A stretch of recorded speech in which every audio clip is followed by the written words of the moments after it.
बोले महावीर भगवान की, आचार्य गुरुवर श्री विद्यासागर जी महाराज की। चलिए, कुछ अंतराल के बाद आज पुनः कक्षा प्रारंभ हो रही है।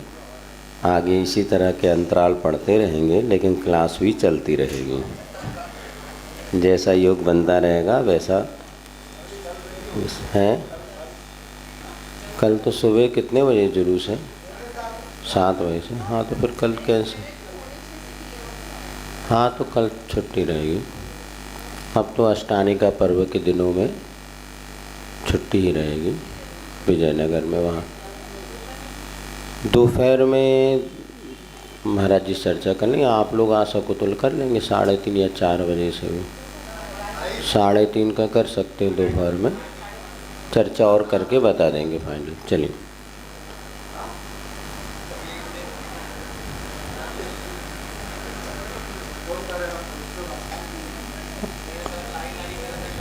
कल अपन हाइकू पर चर्चा कर रहे थे और 20 हाइकू के अलावा 5 हाइकू और कल कर लिए थे बिना वाले। पुनः एक बार उसका रिवीजन कर लेते हैं।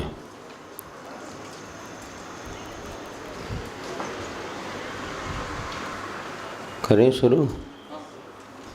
चलिए, 20वां नंबर का हो गया था। 21वां नंबर का हाइकू था, आनंद स्रोत भीतर ही है खोजो, बाहर नहीं। हम अपने आनंद और सुख को बाहर खोजते हैं, किंतु आचार्य कहते हैं यदि सच्चा आनंद चाहिए तो आपको अपने स्वयं भीतर खोजना पड़ेगा। जैसे हिरणी के भीतर स्वयं कस्तूरी होती है, किंतु वह बाहर उसकी सुगंध की खोज में दौड़ती रहती है।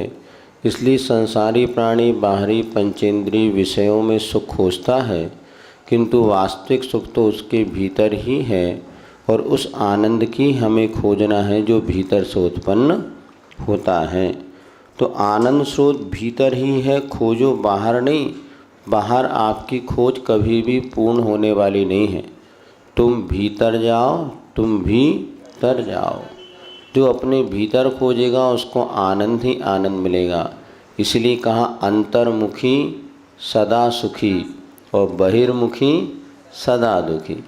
जब आप देखेंगे जितना बाहर की ओर हमारा उपयोग जाएगा उतनी आकुलताएं बढ़ती हैं, और भीतर की ओर उपयोग जाएगा तो निराकुलता फलती हैं। ये बात अलग है कि अनभ्यास दशा में अपने को भीतर की ओर यात्रा होती नहीं, लगता बाहरी बहुत सुख है। लेकिन जब जैसे जैसे अभ्यास बढ़ता है फिर साधक बाहर आना ही नहीं चाहता। फिर तो लगता है भैया शांति से बैठो, अपना निर्विकल्प ध्यान करो। लेकिन जब जैसे मौन की कई बार साधना प्रारंभ करते तो मौन जब 2-3 घंटे मौन रखो फिर बोलने की इच्छा नहीं होती, लेकिन बाहर का आकर्षण रहता, पुनः बोलना प्रारंभ। या जो अभी 10 उपवास करते हैं तो 11वें 10 उपवास के बाद उनको भोजन की इच्छा हो रही नहीं, इच्छा नहीं होती। वो तो भैया चलो शुरुआत करो, हो गए 10 दिन, कब तक करोगे। तो जब एक बार साधक आत्म तत्व की ओर लीन होने लगता, भीतर की ओर जिसकी आनंद यात्रा होने लगती है, वो बाहर की ओर जाता ही नहीं। इसलिए आचार्य पूजपा निज कार्य वसा किंचित दुखता विस्मृति द्रुतम। यदि अपने कार्य के बस कुछ बोलना होता कर भी लेता है, लेकिन उसको जल्दी से भुला देता, वापस भीतर लौटना वो चाहता है, क्योंकि सही आनंद तो अपने आप में ही है। 22वां था, ज़्यादा पढ़ाना, ज़्यादा बार पढ़ा हो तो आनंद मिले, हाँ तो लाभ मिले। अर्थात ज़्यादा हम लोग सोचते जे भी पढ़ लो, जे भी पढ़ लो, नहीं, एक ही बात को बार बार पढ़ो तो आनंद आता है। सुनते हैं आचार्य ज्ञान सागर महाराज जी ने 108 बार सर्वार सिद्धि ग्रंथ का अध्ययन किया। इधर पंडित रतनलाल जी ने 108 बार पद्म पुराण का स्वाध्याय किया। उन्होंने बता दें कभी तो हम शिखर जी में सीधे आप 1 सप्ताह में पूरा दिन में कुछ नहीं करना, बस पद्म पुराण ही पढ़ना है। कि प्रथमानी योग में एक पद्म पुराण ग्रंथ अपने आप में बहुत ही आदर्श ग्रंथ माना जाता है। तो ज़्यादा पढ़ने के लिए एक ही ग्रंथ को बार बार पढ़ो। 6 डाला आप पढ़ते हो उसी को बार बार पढ़ो। तो जैसे गाय घास खाती है तो उसमें से रस निकलता है, घास तो रूखी सूखी होती है, फिर उसका चरवण जो करते हो सूखी घास में भी रस निकलता है और मीठा मीठा दूध देती है। इसी प्रकार हम जो भी पढ़ें उसको बार बार पढ़ें। चिंता अब एक बार पढ़ लिया अब छोड़ दो, अब काय को बार बार पढ़ना नहीं, जितनी बार उसको पढ़ोगे उतना आनंद आएगा। जैसे मुकमाटी हमने कई बार पढ़ी, पढ़ाने की निमित्त से, ये भी एक अलग बात है, लेकिन उसमें जितनी बार पढ़ते नया नया रस निकलता है। इसी प्रकार समय सार नियम सार, हम तो जितने ग्रंथ हैं उन्हीं को बार बार पढ़ो। स्टोपदेश है, आपका द्रव्य संग्रह है, समाधि तंत्र है। तो ज़्यादा पढ़ने से लाभ होगा ऐसा नहीं, ज़्यादा बार पढ़ने से लाभ होगा। जैसे नमोकार मंत्र बार बार पढ़ने पर वो सिद्ध हो जाता है। माला जाप करते हैं, बार बार करने से कोई भी वस्तु की सिद्धि होती है। तो इसी प्रकार आप 6 डाले अगर बार बार पढ़ते रहो उसको, फिर एक एक शब्द का अर्थ निकालो, फिर उसका भाव निकालो, फिर देखो उसमें ऐसा आनंद आता है। आपको कुछ नहीं, प्रभु पतित की पावन की विनती ही पढ़ लो ना, तो उससे केवल ज्ञान हो सकता है। बशर्ते उसको इतने बार पढ़ो और उसको भावनात्मक रूप से उसको उतारो ऐसा। तो यहाँ पे ज़्यादा कुछ नहीं पढ़ना, ज़्यादा बार पढ़ो तो लाभ मिलता है। कई बार बच्चे जे भी रख लो, जे शुरू से स्कूल खुलता है ना, तो सब किताबें जे भी रख लो, जे पढ़ेंगे बदला कुछ नहीं पढ़ पाते। सब एक सादे सब सदे, सब सादे सब। किसी एक को लक्ष्य बना लो, अच्छे से उसको करेंगे तो सब सिद्धि हो जाएगी, और नहीं तो सब ताल बिखर जाती। फिर एक में डूबो अनेक विकल्प सो डूबते दिखें, 23वें नंबर हाइको में कहा। ये बहुत अच्छा हमने अपने जीवन में उसका प्रयोग किया। दुनिया भर के जब ज़्यादा विकल्प होने लगते ना, किसी एक अच्छे कार्य में डूब जाओ, स्वाध्याय करने में डूब जाओ, जाप करने में डूब जाओ, भगवान की भक्ति करने में डूब जाओ, या आपके लिए किसी सकारात्मक कार्य में लग जाओ, दूसरों की सेवा करने। आप देखना अनेक विकल्प डूब जाते हैं अर्थात समाप्त हो जाते हैं। अब किसको संभालो, इसको संभालो, इसको किसको संभालो, कुछ नहीं संभालो, किसी एक अच्छे कार्य में लग जाओ, सारी व्यवस्थाएं स्वयमेव होती चली जाती हैं।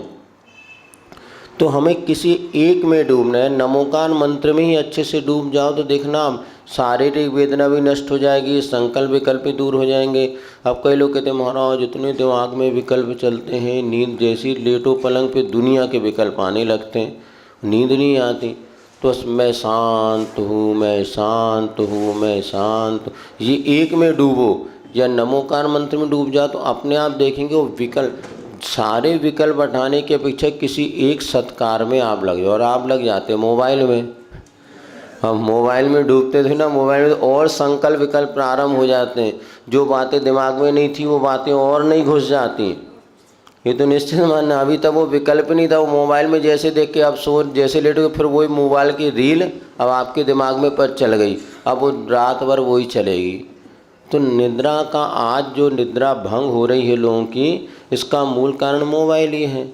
वहीं आप अच्छा साहित्य लेके बैठ जाओ, कोई भी एक अच्छी पुस्तक ले लो, हमेशा अपने सिराने के बाद एक अच्छी पुस्तक रखो जिसको साहित्य कहते हैं, वो आप उसको पढ़ना शुरू कर दो। जहाँ 5 पेज पढ़ोगे 6वें पेज पे नींद आना प्रारंभ हो जाएगी, क्योंकि मन को एकाग्रता चाहिए। और लेकिन ये भी कई बार नींद उड़ भी जाती है, दोनों चीज़ें। लेकिन इतना भी अच्छा साहित्य ना हो कि बिल्कुल उसको पढ़ने में लीन हो जाओ।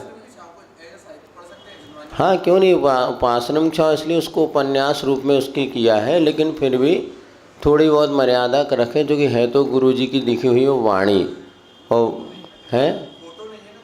फोटोज़ तो नहीं है, लेकिन वो वाणी भी एक प्रकार से जनवाणी और गुरुवाणी तो है। हाँ तो टैक्स वगैरह थोड़ी सी अपनी मर्यादा का स्वयं अपन विवेक रख लें तो ज़्यादा अच्छा। लेकिन एक जो जनरल साहित्य का यार, जैसे कई लेखों की बहुत अच्छी अच्छी पुस्तकें हुआ करती जो कि शिक्षाप्रद हुआ करती हैं।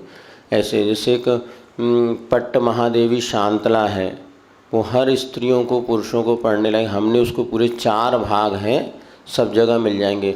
एक दक्षिण में रानी पट्टनानी हुई है शांतला देवी, उसने किस तरह से पारिवारिक संघर्ष करते हुए अपने जीवन को अंत समय तक धर्म से जोड़ा रखा।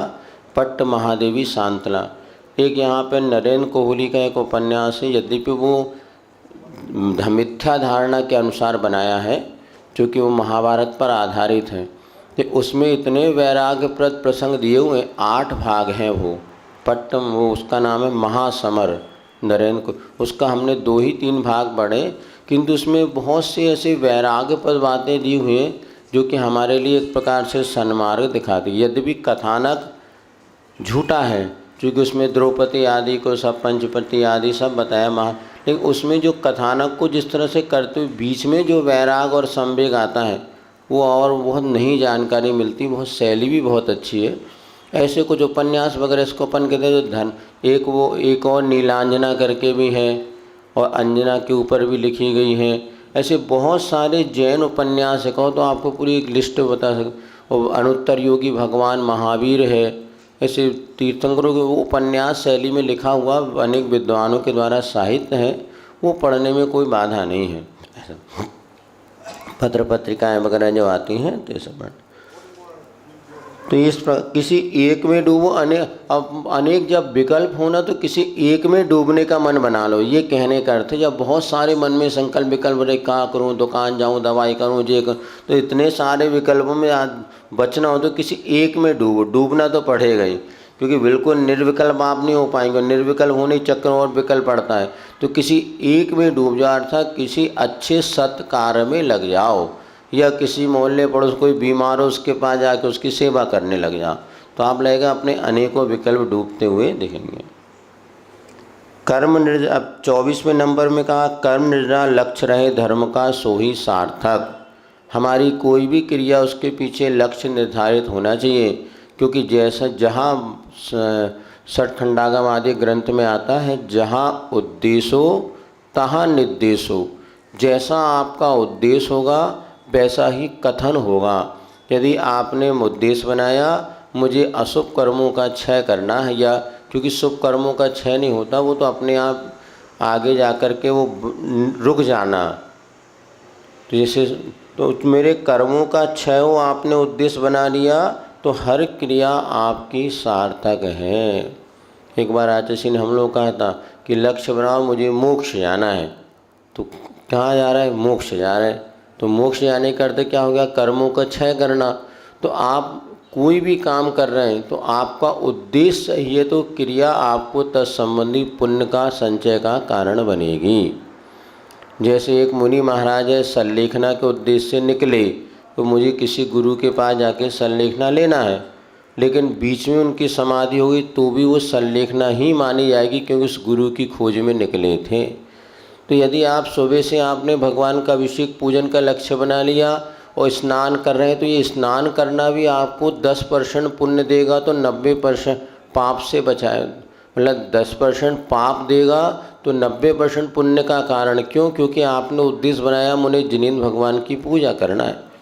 तो क्रिया से ज़्यादा महत्वपूर्ण है क्रिया के पीछे का उद्देश्य। श्रावकाचार्यों कथा आई, जो सूकर और सिंह दोनों लड़े, दोनों मरे। एक का उद्देश्य था मुनि की रक्षा करना तो स्वर्ग गया, एक का उद्देश्य था मुनि की भक्षण करना तो मर के नरक गया। आप क्या कर रहे हैं ये महत्वपूर्ण है, तो उससे ज़्यादा कई गुना ये महत्वपूर्ण है क्यों कर रहे हैं। मुनि बने हैं किस लिए बने? कर्म निजरा के लिए, तो आपके लिए सब सार्थक है। यदि अपनी ख्याति पूजा लाभ के लिए बन गए तो वही संसार का कारण है। ऐसा तो यहाँ पे हमेशा अपने यही बताया गया है कि कर्म निजरा ही हमारे लक्ष्य रहना चाहिए हर धार्मिक अनुष्ठान का। आप स्वाध्याय कर रहे हैं, क्यों कर रहे हैं? कर्म निजरा के लिए। हम पूजन क्यों कर रहे हैं? कर्म निजरा के लिए। उपवास क्यों करते हैं? कर्म निजरा के लिए। गुरु की सेवा क्यों करते हैं? कर्म। इस बहुत शॉर्ट में आपको दिमाग में फिट कर लो। हमारे कर्मों की निर्जरा हो, हमारे कर्म क्षय हों, इसलिए हम हर क्रिया करते हैं, तो आप सम्यक दृष्टि हैं। और यदि ख्याति पूजा लाभ विषय भोग की आपका लक्ष्य बन गया तो क्रिया तो वही हो रही है, लेकिन उसमें कितना फल मिलेगा आपको? घास फूस मिल गया। किसान खेती करता है, बीज के लिए खेती करता है कि घास के लिए खेती करता है? गेहूं के लिए। अब घास फूस में ही कम मिल जाएगा, जिसने ख्याति, यदि लक्ष्य भटक गया तो घास फूस मिलेगा। लेकिन अपना उद्देश्य तो मोक्ष होना चाहिए, कर्मों का क्षय, तो हमारी हर क्रिया सार्थक है, ऐसा समझना। साधना 25वें कहा साधना सूत्र जल्दबाजी ना करो अच्छे कार्यों में। जल्दी जल्दी करो, जल्दी जल्दी करो। जल्दी जल्दी क्या करो भैया, जल्दबाजी नहीं करना ही साधना का सूत्र है। साधना किसे कहते हैं? आज हमारे हर कार्य में जल्दबाजी है। हम चल रहे हैं, बोल रहे हैं, खा रहे, अब जल्दी जल्दी चलोगे तो सामने जीव जंतु दिखेंगे नहीं। इसलिए क्षमा सागर जी की कविता है, अब तो मुझे और धीरे चलना है क्योंकि मेरे पैरों की अभी आवाज़ आती है। पर तो अपने पदचाप की भी आवाज़ ना आए। हम जब पढ़ें तो इतने धीरे पढ़ें, नमो अरिहंतानम नमो सिद्धाणम नमो आयर्याणम नमो उवज्झायाणम नमो लोए सविसाहुणम। अब ये जो आप धीरे से पढ़ें, इतना आनंद, भक्तांबर भी पढ़ते हैं, कोई पाठ करते हैं, पूजन करते हैं, तो हमारी जल्दबाजी हमारे आनंद को छुड़ा देती है और हमारी साधना कमज़ोर। बच्चे क्या करते हैं, एक बार आपने बोला बड़ा बड़ा बड़ा, इतनी जल्दी बोलना शुरू करेंगे। पाठशालाओं में अपन ऐसी प्रार्थना करें, उनको लय में से कुछ कॉम्पिटिशन में भागते हैं वो। लेकिन बड़े होकर भी हम ऐसे करें तो क्या मतलब, बताओ। अब जैसी जैसी प्रौढ़ता आती आती हमें अपनी क्रियाओं में और मंदपन लाना है। वही एक माला फेरने में पहले हमें 5 मिनट लगता था, अब 7 मिनट लगना चाहिए। तो समझना हमारी साधना अच्छी है। और 10 मिनट लगना चाहिए, और 15 मिनट लग रहे हैं माला पे, तो समझना हमारी साधना बढ़ रही है। क्यों? अब इसका ये नहीं कि बीच में सो जाओ या गप्पे करो, नहीं, उसको हम चलो नमो हरिहंताणम नमो सिद्धाणम नमो आयर्याणम नमो उवज्झायाणम नमो लोए सब साहूणम। ये तो ये इसमें हमारी साधना लड़ी। हमें तो माला फिरने 15 मिनट लग गए, 3 माला फिर जाती लोगों की, उनकी फिर रही। ये साधना क्या है, आप कितनी स्लोली कर रहे हैं। वो पूजन में पहले आपको 10 मिनट लगता था, अब उसी पूजन में आपको आधे घंटा लग रहा है, प्रमाद रहित होकर के। तो वही आप पूजन पढ़ रहे हैं, जिसको अपना माना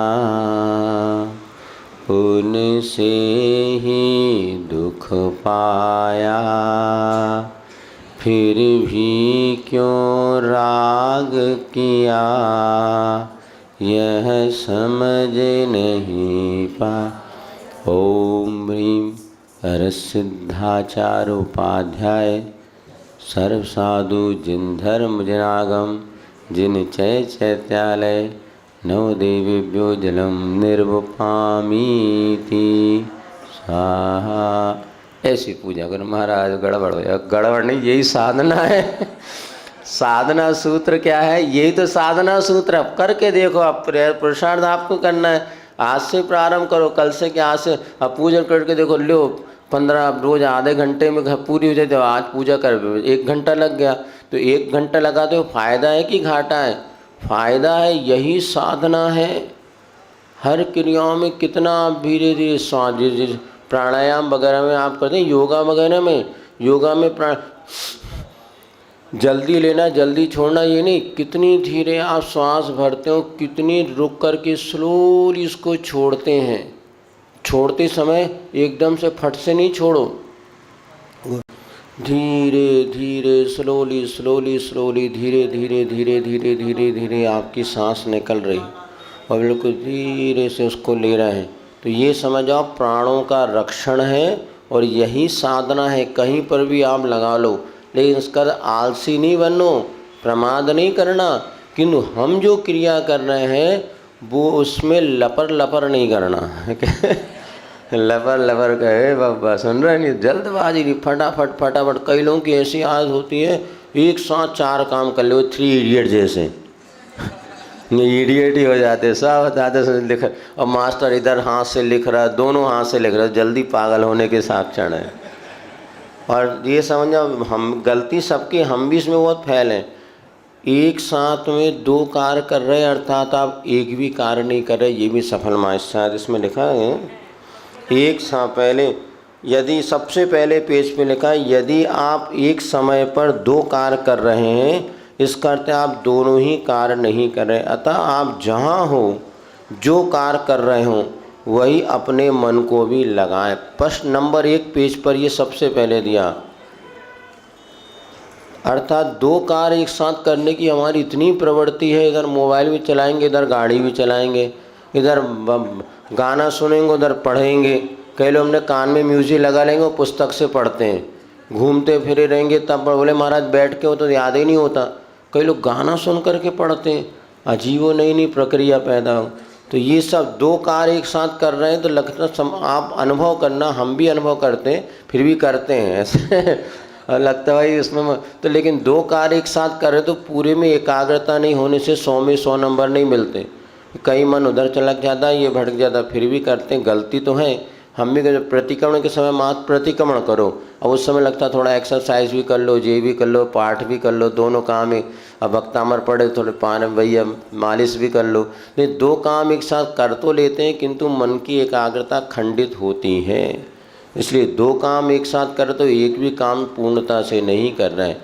पढ़ते समय अच्छे से पढ़ो, मोबाइल चलाना तो एक ही काम कर लो, उसके बाद आपको दूसरा काम करो। 4 काम एक साथ करोगे तो एक भी कार्य में सफलता नहीं मिलेगी। अब वर्तमान में सबसे ज़्यादा इसला मास्ट कौन सा टॉकिंग कहते हैं ना, मास्ट लगे एक साथ कई काम करने की आदत, मल्टीपल टास्क। मतलब क्या होता है इसका जी ना, एक साथ कार्य, ये समझना ये सबसे बड़ा हानिकारक तत्व है। एक समय में एक काम करोगे वही काम आपका 10 मिनट में पूर्ण हो जाएगा और सफलता से होगा, और 4 काम करोगे तो 1 घंटा लग जाएगा और एक भी कार्य सफल नहीं होगा, समय भी बर्बाद होगा और असफलता मिलेगी। इसलिए पहले अच्छे से खा लो, फिर बाद में टीवी देख लो। अब टीवी भी देख लो, भोजन भी कर लो, उसके बाद और 2-4 काम कर लो, ये सब बेकार असफलता के कारण हैं। इसीलिए साधना क्या है, नहीं साधना क्या है, जन नहीं कहाँ बोले, जल्दबाजी ना करो अच्छे कार्य में, और एक साथ अनेक कार्य नहीं करो, एक समय में एक ही कार्य करो। होना यही है, ये भी एक बहुत बड़ी साधना है जिसमें अभी हमें उत्तीर्ण होना है।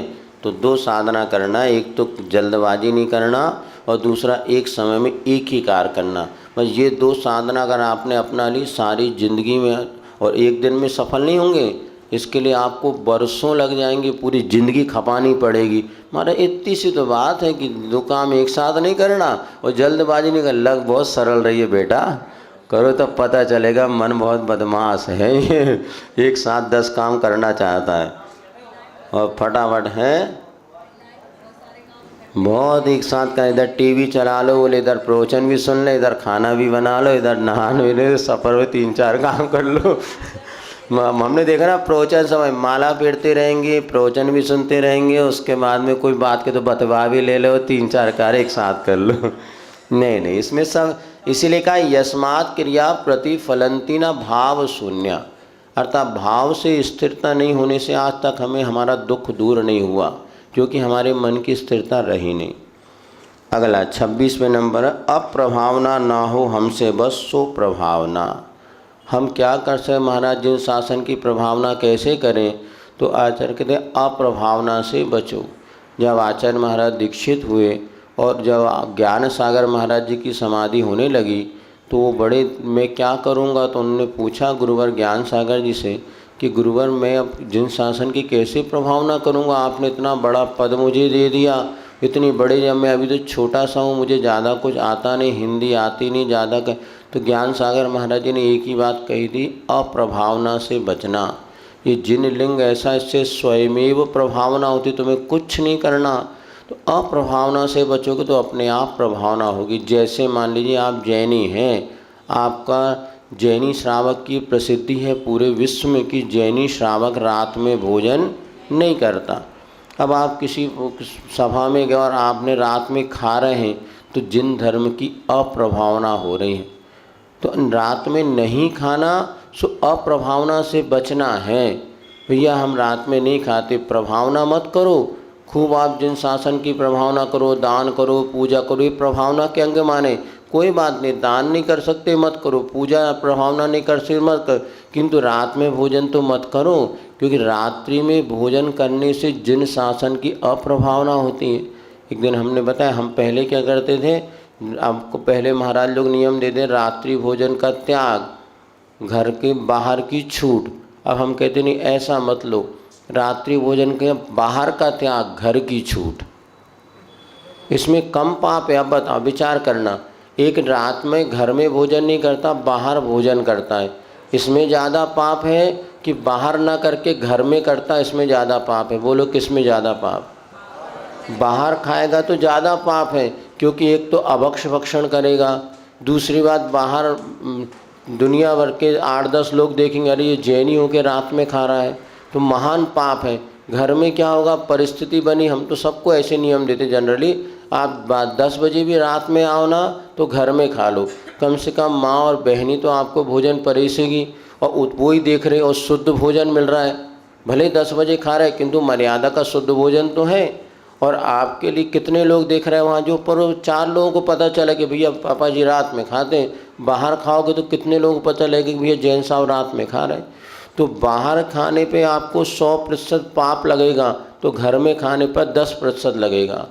इसलिए हम बार बार ये कहते भैया घर का छूट, बाहर का त्याग, 10 बजे भी आप आओ घर में खा लो तो कम पाप है। किंतु आपने 10 बजे, भैया हमारे बाहर में तो रात्रि घर कम तो नहीं खाते, बाहर की छूट, और बाद में ढाबा में जा कर के 12 बजे खाओ, रात में खाना ढाबा में। कई लोग ऐसे हैं, रात में खाना बाहर चले, बोले मेरे बाहर की छूट है, अपने आप को ही धोखा दे रहा है। नहीं, बाहर का तो त्याग होना चाहिए, घर में भले खा लो, चुपचाप खा लो। एक किसी को कहते हैं अप्रभावना से बचना। प्रभावना नहीं कर सकते, कोई बात नहीं, हम जैनी हो के अपना ऐसा आचरण बनाएं कि जहाँ भी हम जाए, भैया देखो ये जैन साहब हैं, ये रात्रि में भोजन नहीं करते, सोई समझना अप्रभावना से हम बच गए। हम मुनि हैं, और मुनि बनने के बाद जिससे अप्रभावना होती उससे बचो। अब देखो ये महाराज ऐसा करे, ऐसा, ये अप्रभावना कही जाती। आरंभ परिग्रह आदि की ये सब तो कई बार अप्रभावना के कारण बनते, उससे बचो, प्रभावना स्वयं होती चली जाएगी। तो ये सबसे बड़ा सूत्र है। हम प्रभावना करना चाहते हैं तो क्या करो, अप्रभावना, मेरे द्वारा जिन शासन की अप्रभावना ना हो। अब देखो जुलूस निकल रहा है, अब रास्ते पर जैनी खाते हैं पीते हैं, बोतल फेंकते, तो कितनी बड़ी अप्रभावना। पूरा रास्ता साफ है, किंतु आपने, एक ने केला खाया रास्ते में छिलका डाल दिया, एक ने पानी पिया ये फेंक दिया। तो कई बार ये जुलूस में बहुत बड़ी अप्रभावना होती है। रास्ते में लोग अपना वो लगा देते हैं ट्रेन मन शहजा, और बांटना शुरू कर दो, पाउच पीते हो पूरे रास्ते में फेंक देते हैं। ये भी अप्रभावना है। इसलिए हम जब कहीं होते हैं, हम कहते हैं रास्ते में कोई ये बाटा बूटी का काम नहीं, पानी रखो, वो भी अपने स्टील के गिलास में पियो, गिलास वहीं रखो। डिस्पोजल और ये सब हिंसा के भी निमित्त हैं और अप्रभावना के भी निमित्त हैं। चलो आज पूछना पड़ेगा, कल का जुलूस है ना, तो शंका समाधान तो ये अप्रभावना है कि प्रभावना है? कल जुलूस में बड़ी प्रभावना और ले पता रास्ते में, क्योंकि सीटों की कमी नहीं है आजकल, इंदौर में तो वैसे ही कमी नहीं। लोग तो बता दें जुलूस महावीर, पिछले बार हम थे महावीर जयंती के समय, कई लोग थैली लेके जाते थे जुलूस में, क्योंकि रास्ते में जितना मिलता सब थैली में डालते जाओ। कहीं दूध मिलता, कहीं मिलता ना बहुत सारे सामान, तो बिस्किट सब पैकेट में थैली में डालते, बोले बाद में निकलेंगे घर। अब इतना सारा कहाँ खाएगा व्यक्ति, वहाँ एक जगह तो सब थैली रख लो, उसमें डालते चले जाओ। सब पाउच मिलते हैं, आज का रेडीमेड वाला काम है। तो पूरे रास्ते में कहीं प्रभावना बढ़ती, नाम प्रभावना, और होती जिन शासन की अप्रभावना है। कि देखो जैनियों का जुलूस निकला, देखो रास्ता कैसा गंदा कर गए। इसलिए विचार करना चाहिए। अप्रभाव, शब्दार्थ जानो भावार्थ प्रकट हो आनंद झरे। इसलिए हमने होमवर्क दिया था, हर आप भक्ति इनका अर्थ लिखना प्रारंभ करो। शब्द का अर्थ वाला ज्ञान होगा तो फिर उसमें भावार्थ प्रकट होगा, और फिर आनंद आएगा कि देखो हमने पढ़ा, इसका ये आनंद है। बीती पर्याय निकला हुआ तीर क्या कभी लौटा। जो हमेशा पुरानी बातें याद करते हैं, देखो भैया तीर निकल गया ना, अब लौट के नहीं आएगा। जो पर्याय बीत गई अब वो वापस, इसलिए उसको लेके विकल्प नहीं करो। लेकिन यदि वो पर्याय में हमने कोई अनर्थ किया है तो जरूर उसका स्मरण करके उसको प्रायश्चित आदि लेकर के शुद्ध कर लो। बार बार बीती पर्याय याद करेंगे तो दिमाग में टेंशन ही बढ़ेगा। जो बीत गया, अपन ने सोचा था अच्छा करें फिर भी अच्छा नहीं हुआ, अब वो हो ही गया, अब क्या करोगे? जैसा है उसी को निभाना है, उसी पे एडजस्ट करना। ये तो है, बाद में समझ में आती है, महाराज ब्याह नहीं करते तो बहुत अच्छा रहता। अब भैया होगा, अब क्या करो। अब तो यही है, इसी दुनिया से लड़ना है और इसे निभाना भी। अब विकल्प छोड़ो, जो हुआ अच्छा, आगे हम कितना अच्छा जीवन बना सकते हैं ये सोचो। तो बीती पर्याय और निकला हुआ तीर क्या कभी लौटा? ये बहुत अच्छा आय को, ये इसको मंत्र बना के जपो तो भैया बीती पर्याय, जब तीर कभी लौटता नहीं, अब जो हो गया सो हो गया। हाँ, उससे हम सीख ले और अपना अच्छा संकल्प के साथ आगे बढ़े तो सब काम हो सकता है। लेकिन जो तीर निकल गया वो कभी लौट करके आया नहीं, मुंह से वाणी निकल गई सो निकल गई। अब वो बात वायरल हो गई तो हो गई, सब दुनिया में फैल नहीं है, बता दें। इसीलिए है, व्हाट्सएप पे हो गया तो हो गया। इसीलिए सावधानी रखना चाहिए, हर कार्य को करते समय हमें सावधान। अब तो बहुत ज़माना है, आज किसी को तेरी दो आँखें तेरी और हज़ार, अब तो हज़ार नहीं लाखों आँखें हैं। कब कौन कैमरा से फ़ोटो खींच ले, कब वीडियो कहाँ बन रही पता नहीं चलता। तो बाद में भाई ये वीडियो बनी, अच्छा, कई बार ऐसा हो जाता है। इसलिए सावधानी तो बहुत रखना चाहिए। और आजकल लोग ऐसे कैमरे के कहाँ हैं कैसे पता नहीं चलता, वो दूर सब हो जाते हैं। इसीलिए आज बहुत से बेटा बेटी इसी का शिकार हैं। और अभी एक बच्चे ने, हमें बेटी ने बताया कि ऐसे ही कहीं गए और उन्होंने नशे मशे को कुछ करा दिया और उसके बाद वीडियोस बना ले, फिर ब्लैकमेल कर रहे हम तुम्हारा ये वीडियो बता देंगे परिवार में। अब उसने आगे उसके साथ ज़िंदगी में बर्बादी का पूरा मार्ग। एक बच्चा का हमने शायद आपको बताया था, उसने सिगरेट कुछ मित्रों के साथ पी लिया, उसकी वीडियो बन गई, उसने 40,000 रुपये पैसा सब देने लगा। लड़कियां भी, बहुत सी लड़कियां इसी तरह से अपने, क्योंकि वो इस प्रकार से कभी एक ब्लैकमेल गलती हो गई, वीडियो बन गई, अब भय के कारण और वो सब होता है। इसलिए यदि कभी ऐसी गलती हो भी जाए तो तुरंत माता पिता को बता करके, नहीं तो कि ऐसा चक्कर है इसमें बहुत खतरनाक से, सब आप लोग जानते हैं, ज़्यादा क्या समझाना।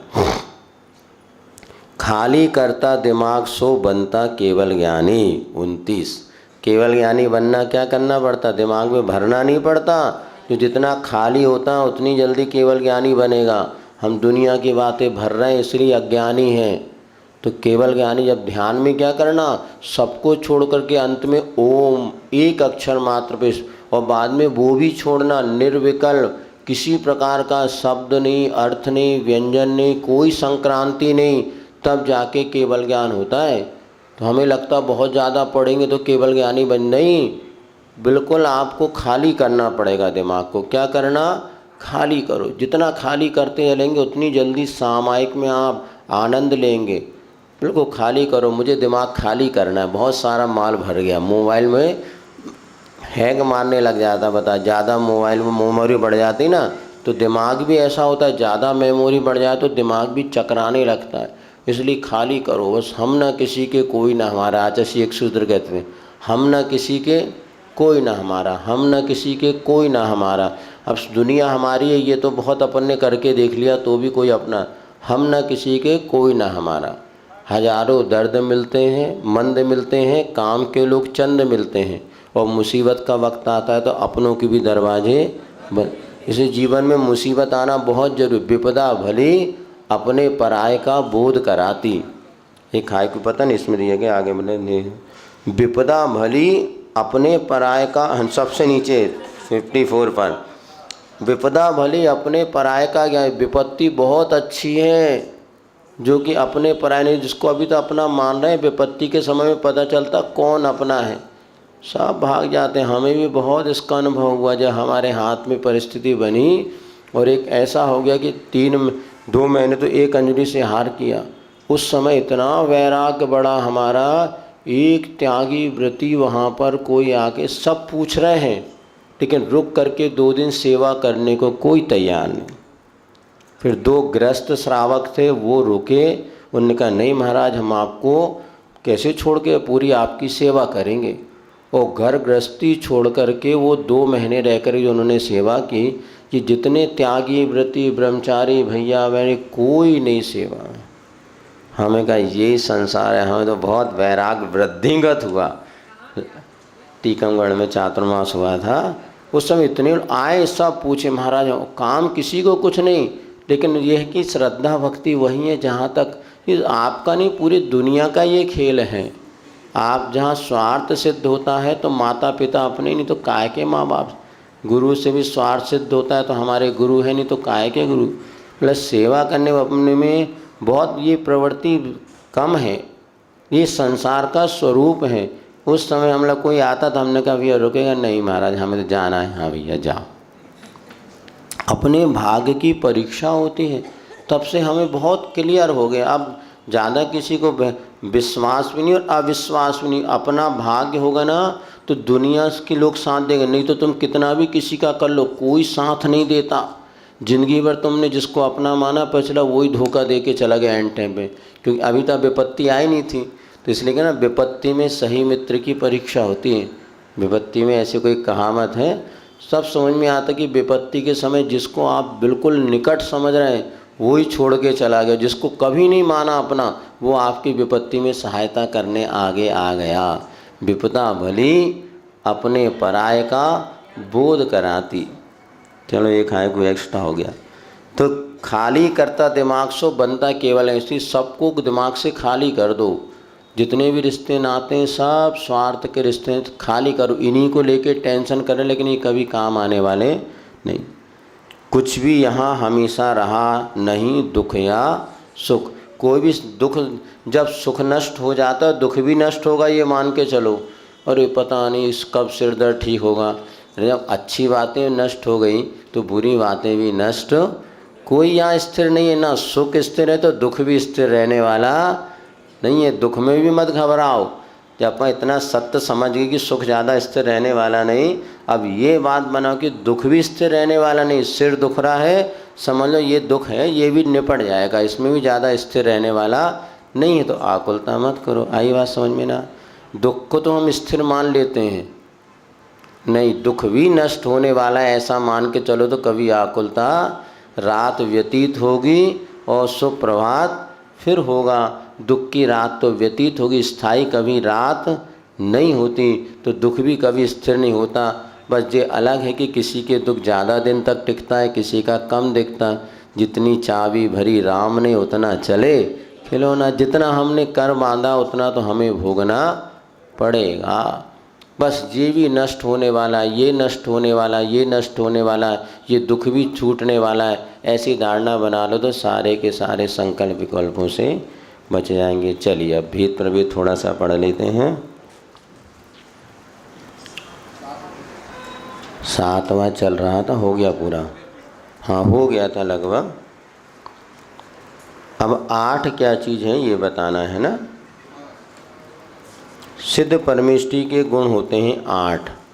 जैसे हमने अभी पंच परमेष्टि के मूल गुण पढ़ते हैं, तो अरिहंत परमेष्टि के मूल गुण वैसे जो 46 पढ़ते हैं ये उपचार से है तीर्थंकर की अपेक्षा। वो भी बाहरी प्रक्रिया। मूल में तो 4 ही मूल गुण हैं। अनंत चतुष्टय, अनंत ज्ञान, अनंत दर्शन, अनंत सुख और अनंत वीर। तो सिद्ध परमेष्टि अरिहंत परमेष्टि के 4 हो गए तो सिद्ध परमेष्टि के 8 हो जाते हैं। तो 8 गुण कौन कौन से होते हैं? नंबर 1 है छायिक सम्यक्त। यद्यपि चौथे गुण स्थान में भी छायिक सम्यक्त होता है, अरिहंत भगवान के भी है, किंतु सिद्ध परमेष्टि के वह छायिक सम्यक्त मूल गुण में लिया है। क्योंकि वो शरीर के पूर्णतः बाधा का भाव होते हुए अब वो आत्म स्वरूप में स्थिर होकर के जो उनके पास पहला गुण प्रकट होता है छायिक सम्यक्त। दूसरा है छायिक ज्ञान, ऐसा ज्ञान जो कभी नष्ट होने वाला नहीं है। ये तो पहले भी प्रकट हुआ। तो अनंत अवस्था में उसको अनंत ज्ञान कहते हैं, तो सिद्ध अवस्था में वही छायिक ज्ञान कहते हैं। अनंत ज्ञान का अर्थ हो गया इन्फिनिट, अब उसका कोई अंत नहीं। तो छायिक ज्ञान उससे अलग है क्या? अलग कुछ नहीं है। उसी अनंत ज्ञान की संज्ञा जब सिद्ध बन हुआ तो छायिक ज्ञान उसकी संज्ञा हो गई। जैसे आप जब गरीब थे, मकान में रहते थे तो अपन घर कहते थे, और थोड़े से बड़े हो गए तो बंगला कहने लगे, बंगला और बड़े हो गए तो कोठी कहना, और राजा बन गए तो महल हो गया। तो क्या अलग रहे हैं? तो सब वही। रहने का स्थान है, किंतु गरीब की झोपड़ी, मध्यम वाले का बंगला मकान, उससे बड़े वाले के कोठी बंगला, उससे बड़े वाले का महल, बाकी है सब रहने के स्थान। थोड़ा बहुत अंतर हो जाए, बाकी सब एक ही चीज़ है। इसी प्रकार से ज्ञान तो रहने का अनंत ज्ञान हुई है, वही छायिक ज्ञान कहलाने लगता है। छायिक दर्शन, जो अनंत दर्शन था उसी को यहाँ पर छायिक दर्शन। छायिक अर्थ होता है क्षय, किसी कर्म के क्षय से उत्पन्न होने वाला कहलाता है छायिक। तो ज्ञानावरणी कर्म के उदय से छायिक ज्ञान, अब ये कभी नष्ट होने वाला नहीं है। छायिक वीर, अनंत वीर जो कहा था, इसी को यहाँ पर छायिक वीर कह दिया। ऐसा वीर जो कि शक्ति जो कि कभी नष्ट ना हो। अंतराय कर्म के क्षय से छायिक वीर उत्पन्न होता है। सूक्ष्मत्व, अब सूक्ष्मत्व का अर्थ ये हो गया कि अब वो उनका ना वो किसी को बाधित होंगे ना बाधा पहुँचाएंगे। ऐसे सूक्ष्मत्व नाम का एक गुण सिद्ध भगवान के पास प्रकट हो जाता है, ये सूक्ष्मत्व माना जाता है। ये नाम कर्म के अभाव से सूक्ष्मत्व हो जाता है। अवगाहनत्व, एक ये छठवां अवगाहनत्व नाम का गुण होता है। और चूँकि शरीर था उनका अभाव हो गया, अब अशरीरी हो गए, तो इस प्रकार से यह है अवगाहनत्व। तो अवगाहन माने होता है स्थान देना। तो वो ऐसे उनके पास गुण में, उनमें अनंत जीव आके भी समा जाए तो भी उनको कोई बाधा नहीं होती। देखा, एक माही अनेक राज्य, जैसे यहाँ पर एक बल्ब जला दिया आपने तो भी प्रकाश समा गया, 2 बल्ब जलाए तो भी प्रकाश, ऐसे 100 बल्ब जला दो सबका प्रकाश समा जाता है। अवगाहन, तो सिद्धों के पास ऐसा अवगाहनत गुण प्रकट हो गया। अब जहाँ एक सिद्ध भगवान है उनके में अनंत सिद्ध, लाखों सिद्ध भगवान है, क्योंकि 45 लाख योजन तो मात्र ऐसा इसलिए यहाँ सिद्ध भगवान है। और 45 लाख योजन में कितने भगवान है? अनंतानंद सिद्ध परमिष्टि अपन पढ़ते हैं, अभी तक जितने सब उतने 45 लाख योजन में ही है। तो अमूर्त तत्व है और ये अवगाहन तो सब एक दूसरे में व्यवस्थित होते हुए सबका अस्तित्व पृथक पृथक रहता है। अग्रु लघुत्व, अग्रु लघुत्व एक गुण प्रकट हो जाता है सूक्ष्म, जिसमें वैसे तो यहाँ अग्रु लघुत्व 3 प्रकार का होता है। एक तो कर्म के उदय से ना हल्का ना ज़्यादा भारी ये, और सिद्धो एक अग्रु लघु गुण वो होता है जिसके माध्यम से प्रति समय परिणमन हो रहा है। और तीसरा ये होता है जो कि गोत कर्म के उदय से क्षय होने पर ये अग्रु लघुत्व, ना वो बड़े हैं ना वो छोटे हैं, किंतु जैसे हैं वो वैसे ही हैं, अग्रु लघुत्व नाम का गुण प्रकट। अव्याबाद है, वो पद्मासन में रहेंगे, खड्गासन में, हाँ एक ही जगह से, हाँ इसी माइक के यहाँ से सिद्ध होंगे, सब एक के ऊपर इधर अंदर समाते जाएंगे। हाँ, पद्मासन वाले पद्मा वो आत्मा के प्रदेश वहाँ पे इस प्रकार से रहेंगे जैसे अंतिम किंचित न्यून शरीर, वहाँ सभी लंबे हो जाते हैं, ऐसा नहीं। वहाँ खड्गासन वाले खड्गासन, पद्मासन वाले पद्मासन। क्या छायिक सम्यक का उत्कर्षित 3 भाव माना जाता है। उसी भाव में मुनि बन के, अच्छा जिसने छायिक सम्यक, जैसे राजा श्रेणिक है, छायिक सम्यक हो गया, अब फिर भी नरक आयु का बन किया तो नीचे नरक चले, अब वो आके तीसरे भाव में नियम से छायिक समष्टि को मोक्ष हो जाता है। छायिक सम्मिश्रण कभी नष्ट नहीं होता, एक बार छायिक सम्यक्त होने के बाद कभी भी नष्ट। अब कोई भोग भूमि में चला जाए तो वहाँ से फिर 4 भाव होते हैं। कोई मनुष्य था जिसने तो पहले तो मनुष्य आयु का बंद कर लिया, फिर बाद में उसको छायिक सम्य दर्शन हो गया, तो अब कहाँ जाएगा वो? मर के भोग भूमि में जाएगा। और भोग भूमि वाला नियम से कहाँ जाता? देव में जन्म लेगा, फिर भोग भूमि जाएगा, देव बनेगा, वहाँ से आके मनुष्य बन के और वो मोक्ष चला जाएगा। और यदि जिसने आयु का बंद नहीं किया, तो जिस आयु बंद नरक और देवायु का बंद कर लिया है, तो वहाँ जाएगा, वहाँ से आके यहाँ से मोक्ष। तो छायिक सम्यक दृष्टि यदि मनुष्य और देव बनता है तो अगले भाव से मोक्ष आएगा, और यदि मान ली नारकी और देव बनता है तो, और मनुष्य और त्रेंच यदि बनेगा तो वहाँ से एक देव बन करके फिर वही भोग भूमि की अपेक्षा लगाना, कर भूमि की अपेक्षा नहीं। क्योंकि कोई भी सम्यक दृष्टि छायिक समष्टि मरने के बाद मनुष्य त्रेंच आयु में जन्म नहीं लेता, किंतु उसने पहले आयु बंद कर लिया, बाद में हो गए तो फिर वो भोग भूमि में जाके जन्म लेता है। आई बात समझ में? जितनी आई उतनी अच्छी। इसके बाद अव्याबाधत्व, अव्याबाधत हो गया नाम गोत्र आयु नाम कर्म के आयु कर्म के अभाव से अव्यावाद, अब वो किसी के द्वारा बाधा को प्राप्त नहीं होते, ऐसा अव्यावादत्व नाम का गुण हो गया। चलिए, सम्यक ज्ञान के अंग होते हैं 8। सम्यक दर्शन के 8 अंग तो प्रायः हमने पढ़े हैं, सुनते हैं, समझते हैं, किंतु सम्यक ज्ञान के जो 8 अंग होते हैं ये बहुत कम पढ़ने को मिलते हैं। तो ये आप समझिए बहुत ज़रूरी है। अपन अपन जीवन में ज्ञान का विकास करना चाहते हैं या सम्यक ज्ञान की हम आराधना कर रहे हैं, तो हमारे लिए जैसे सम्यक दर्शन के 8 अंगों का हम पालन करते हैं, वैसे सम्यक ज्ञान के भी 8 अंगों का पालन करना चाहिए। तो पता हो तभी तो पाले महाराज। तो सुनो फिर, पहला है व्यंजनाचार, अर्थात व्यंजन माने जो अपन अक्षर का, खा, गा, घा ये जो पढ़ते हैं ना, तो इनका शुद्ध उच्चारण करना। जो भी हम पूजन के बाद भैया पूजा करो, ओम ह्रीम, पूरा अच्छे से बोलो, ओम ह्रीम अरहम, जो भी बोलता। अब ह्रीम को कह लो रीम बोलते हैं, ओम रीम नहीं। जो भी अक्षर है, व्यंजन है, मात्रा है, शब्द है, इनका शुद्ध उच्चारण करना व्यंजनाचार नाम का एक अंग है। आई बात समझ में? तो जो भी हम पढ़ते हैं भले देख के पढ़ो, लेकिन शुद्ध पढ़ो तो, अन्यथा वो ज्ञान में दूषण माना जाएगा। आई बात समझ में? तो जो भी हमें पढ़ना, कैसे पढ़ना, अक्षर, व्यंजन, मात्रा का शुद्ध उच्चारण करते हुए शब्द का पूरा उच्चारण करो। कई बार हम लोग शब्द का ही पूरा उच्चारण नहीं करते, आधा शब्द बोला और आधा खा जाते हैं। तो उस सब की पूर्णता के साथ करना, ये सब व्यंजनाचार है। दूसरा अर्थाचार, अब जब हम जो पढ़ रहे हैं उसके अर्थ की ओर उपयोग ले जाना अर्थाचार है।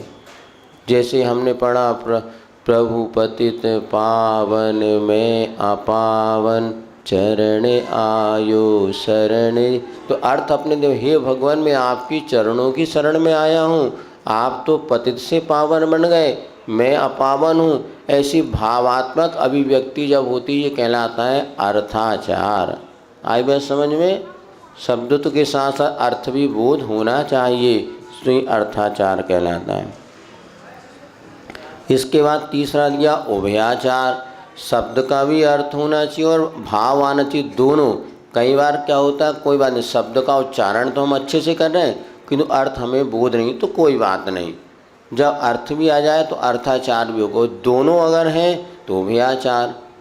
जैसे आपको एक बार एक उदाहरण दूँ, पात्र केसरी मुनिराज थे, उनको ज़्यादा नहीं, एक मुनिराज अपना देवागम स्तोत्र का पाठ कर रहे थे, शुद्ध उच्चारण था, अर्थ उनको बोध नहीं था। एक ब्राह्मण वहाँ से निकला तो बोले भैया महाराज आप क्या पढ़ रहे हैं, मुझे इसका अर्थ समझा दो। तो महाराज ने कहा भैया अर्थ तो मुझे नहीं आता, किंतु शुद्ध उच्चारण मुझे पाठ कर लेता हूँ। तो बोले कोई बात नहीं, एक बार और सुना दो। फिर उन्होंने उस पाठ को पूरा सुन लिया, चूँकि वो विद्वान तो थे। तो बताते हैं बाद में उन्होंने उस पाठ को सुन करके फिर अर्थ अपना उपयोग लगाया और बाद में इतनी विशुद्धि बढ़ी कि उन्होंने मुनि दीक्षा धारण कर ली। पात्र केसिया विद्यानंद जी महाराज का ऐसा आता है। तो उन्होंने मात्र पाठ सुन करके, अभी हमें ध्यान है संघ में एक हमारे अपूर्व सागर जी महाराज थे, हमसे सबसे बड़े प्रथम नंबर के मुनि महाराज दीक्षित थे। हमने उनको देखा, वो कुछ ज़्यादा नहीं, बढ़िया बैठ करके इतना अच्छा पाठ करते थे कि वहाँ से निकलने वाला भी बैठ गया कि बोले चलो इनकी बातें, अब पाठ तो सुन ही लें। तीन भुवन में सार वीतराग विज्ञानता, शिव स्वरूप सुखकार नमहु त्रियोग समा। तो इतने मधुर स्वर में ऐसे बढ़िया पाठ करते थे कि लगता था वहाँ बैठ जाओ। अभी जब हम संघ में पहुँचे तो आचार्य महाराज सुबह से सतपेशु सामायिक पाठ, स्वयंभू पाठ पढ़ते थे। ऐसा 1 घंटे पता नहीं चलता था, पूरा 1 घंटा लगता था पाठ में। और हम लोग ब्रह्मचारी अवस्था में पुस्तक लेकर के बैठ जाते थे और आचार्य महाराज जो पढ़ते उसको उंगली लेकर मिलाते थे। और 1 घंटा ऐसा लग सके अभी 15 मिनट 10 मिनट भी ना हुए, क्योंकि जब मधुर शुद्ध उच्चारण आचार्य महाराज पढ़ते हम लोग तो उसको मिलाते रहते। और वो संस्कार अभी ऐसे बढ़िया, जब कभी समय मिले पाठ करो तो 1 घंटे इसमें पाठ करने में डूब जाओ ना तो दुनिया सब भुला दो। तो कोई भी अच्छे पाठ शांति, अब तो आचार्य ने शांति भक्ति, सिद्ध भक्ति, नंदीश्वर भक्ति का पाठ करने लग जाओ, आधे घंटे पर जय जय जय जयवंत जिनालय, नास रहित है शाश्वत है, जिनमें जिन महिमा से मंड, जैन बिंब है भास। ऐसा करो भाई, खूब आनंद आता। इसको कहते हैं उभयाचार। यदि शब्द और भाव दोनों आ जाए तो ये उभयाचार माना जाता है। एक भी चले तो काम चलता है, लेकिन दोनों हो तो ये तीसरा उभयाचार। अलग कह दिया। कई लोगों को शब्द का ज्ञान होता है, अर्थ को नहीं। किसी को अर्थ पता हो, शब्द उच्चारण नहीं होता। कई बार हमने देखा ऐसे भी लोग हैं शुद्ध उच्चारण नहीं बनता, किंतु उनको अर्थ तो पूरा रहता। ये भी अपना अपना क्षयोपशम है। शुद्ध उच्चारण निकलते नहीं उनके मुख से। ज्ञान सब है, पूरा व्याकरण अर्थ सब जान देंगे तो उनके मुख से शुद्ध उच्चारण, वो गाएं तो जितने बैठे और भग जाए। कुछ ऐसा होता अर्थ तो नहीं बता, किंतु इतने मधुरता से गाते कि उनको सुनने में आनंद आता है। अर्थ उनको भी नहीं पता होता। दोनों, फिर जिनके पास दोनों हो, शब्द भी है और अर्थ भी, तो फिर क्या कहना है, उभयाचार हो गया।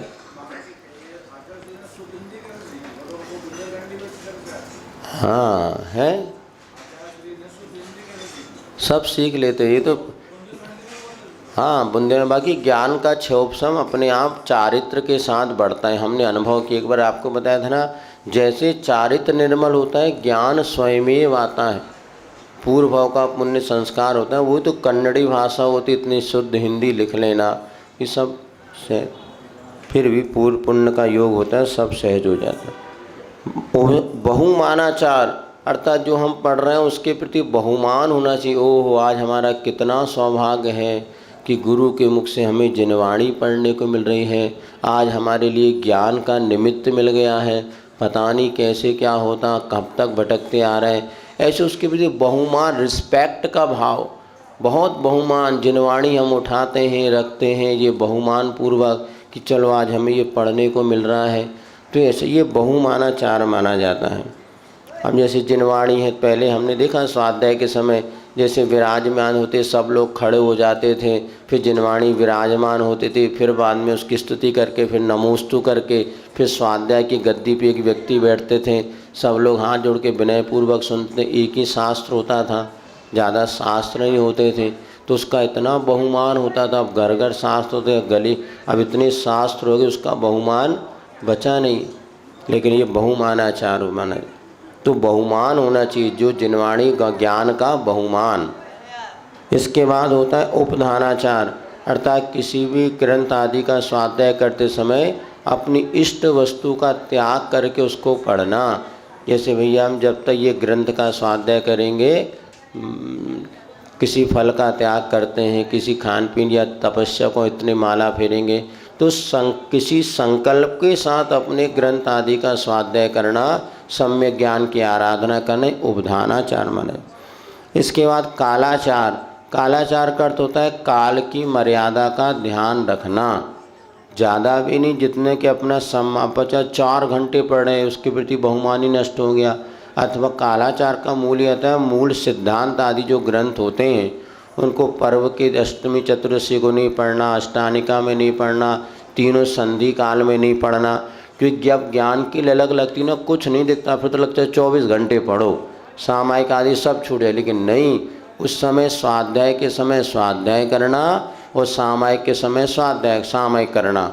और जैसे बिजली चमक रही हो, ज़्यादा घनघोर बारिश हो रही हो, कहीं युद्ध आदि हो रहा हो, ऐसे समय में समाधि चल रही हो, तो विशेष सिद्धांत ग्रंथों के स्वाध्याय का निषेध है। उस काल की जो आगम अनुसार आगे उसका पालन करना। लोग पूछते हमारा तत्वाशुद्ध पढ़ सकते हैं कि हाँ, तत्वाशुद्ध 24 घंटे पढ़ सकते हैं, भक्तांबर 24 घंटे पढ़ सकते हैं। तत्वाशुद्ध कोई सिद्धांत ग्रंथ नहीं है, किंतु सभी ग्रंथों का एक संक्षेप और संकलन है। तत्वाशुद्ध अष्टमी को पढ़ते हैं, 10 लक्षण में पढ़ते नहीं पढ़ते, 10 दिन अष्टमी चतुर्दशी पढ़ सकते।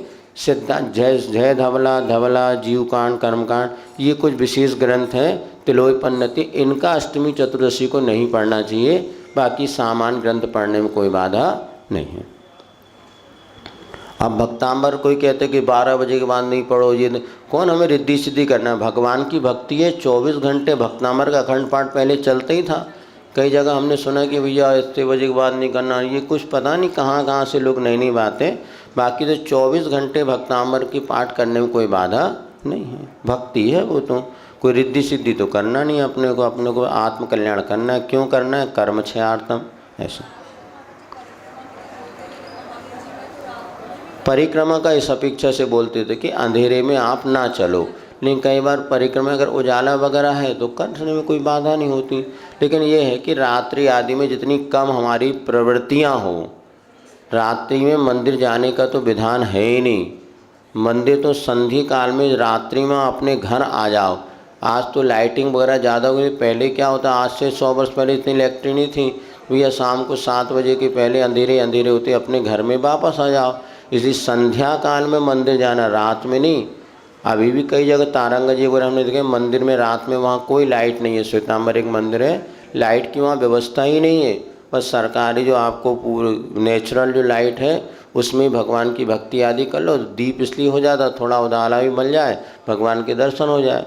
अब तो इलेक्ट्रिक रात भर लाइटें आदि जलने लगी, लेकिन वास्तव में त्रिसंध्या, तीनों संध्या काल में अंधेरे होने के पहले पहले श्रावक अपने घर पहुंच जाए, ये मूल वहाँ पर भाव होता था।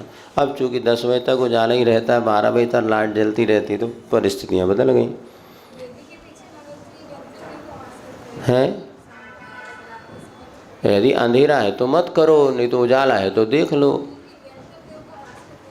यंत्रों का तो सब जगह पीछे नीचे क्या, जहाँ चाहे वहाँ, यहाँ भी रह सकता। व्यास कर तो वहाँ रहते नहीं हैं, आना जाना उनका बना रहता है। यदि वो आपके पूर्व में भक्त हैं, जिनेन्द्र भक्त, तो आना जाना बना रहता है। इसलिए आप लोग मंदिर आते जाते ना, ऐसे व्यंतर भी आते जाते हैं, लेकिन उनके पास रिद्धि होती है, सट से आ जाते हैं, सट से 1 सेकंड में हज़ारों किलोमीटर की यात्रा करके वो आ सकते हैं, तो और दिखते नहीं हैं। अब वो जैसे आप लोग आते आते वैसे वे भी आते हैं, पूजन करते हैं, भक्ति करते हैं, बैठते हैं, स्वाध्याय करते हैं। अभी बैठे होंगे 2-4 सुन रहे होंगे तो सुन रहे होंगे कहा, और चले भी जाएंगे, लेकिन आपके पड़ोस में बैठे तो घबराओ नहीं, कुछ नहीं करते हो। तालाब अनिंदनाचार होता है अपने गुरु आदि का नाम नहीं छिपाना। किसने हमें पढ़ाया, क्या पढ़ाया, किस ग्रंथ से पढ़ा, अरे हमें तो सब पता, कौन पढ़ाएगा, हम तो स्वयं होशियार ज्ञान। तो किसी गुरु का नाम छिपाना, कई लोग ग्रंथ छापते हैं, किसने छापा उसका नाम छुपा देते हैं, तो ये अनिंदनाचार नाम का दोष होता है। नहीं भैया, हमने ये ग्रंथ में पढ़ते समय उन मुनिराज से पढ़ा था, ये बात हमें ज्ञान हुई तो हमने आपको बताया। तो गुरु का बहुमान रखते हुए उनका नाम नहीं छुपाए, अनिंदनाचार कहते हैं। और अंतिम होता है विनयाचार, यथा योग्य पूरे उसके ज्ञान के उपकरण आदि की विनय करना। कैसे उसको करना, कैसे बैग में रखना, ज़मीन पे नहीं रखना, झूठे मुँह हाथ नहीं लगाना, और जिनवाणी का पर्याप्त विनय करना, अच्छे से कवर आदि चढ़ा के रखना, उसको खींचना तानना नहीं। ये सारे के सारे जो भी लौकिक व्यवहार से विनय होना चाहिए, विनयाचार नाम का ये एक अंग माना जाता है। इस प्रकार से यहाँ पर सम्यक ज्ञान के 8 अंग हो गए हैं। इतनी याद रखते हैं, समय आपका हो रहा है, आगे कर।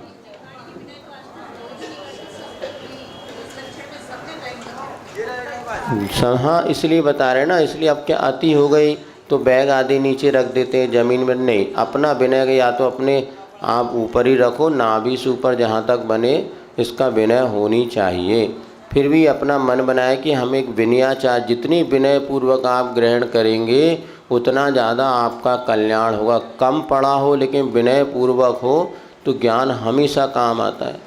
अविनय के साथ किया तो ज्ञान कभी काम आता नहीं, वक्त आने पर वो ज्ञान आपके लिए विलीन हो जाएगा। इसलिए विनयेन अधीतम, विनय के साथ ही जिनवाणी का ज्ञान करना चाहिए। इस प्रकार से आज का प्रसंग पूर्ण हो गया। जिनवाणी के ज्ञान ते सूझे लोकालोक, सो वाणी मस्तक धरो सदा देत धोय दो। हे जिनवाणी भारती माँ तोय जपो जिन रैन, जो तेरी शरणा गए कायु शरण।